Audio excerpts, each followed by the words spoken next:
Pan de la Palabra, misal diario para el pueblo de Dios. Si a uno le preguntaran qué es lo esencial del cristianismo, uno pudiese decir que es seguir a Jesús. Pudiese decir que es amarse. Pudiese decir que es asumir el Evangelio. Son válidas todas. Pero creo que hoy el apóstol Pablo, en la carta a los Efesios, nos muestra cuál es el camino para asumir realmente el Evangelio. El apóstol Pablo está prisionero por Cristo. Y desde esa prisión está diciéndole a todos los cristianos de Éfeso a que vivan una vida digna de la vocación a la que han sido llamados. ¿Cuáles son esos tópicos que el apóstol Pablo va señalando para vivir dignamente la vocación de cristianos? Quisiera repetir al menos algunos. Sean siempre humildes y amables, comprensivos, llevémonos con amor, ¿sí? Y así mantendremos la unidad en el Espíritu Santo. El apóstol Pablo señala efectivamente puntos nucleares para ser buenos cristianos, para asumir la impronta del cristianismo, es decir, para asumir a Cristo mismo.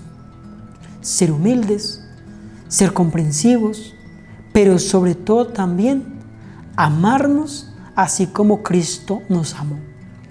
Ahí está el sello identitario del ser del cristiano.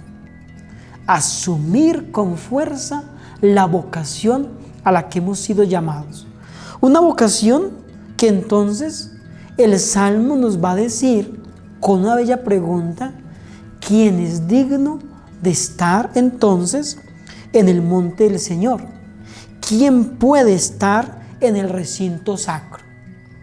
Y entonces el salmista muy bellamente va a responder: el hombre de manos inocentes y puro corazón que no confía en los ídolos. Ser cristiano significa asumir los valores propios del cristianismo. Ya el apóstol Pablo lo decía.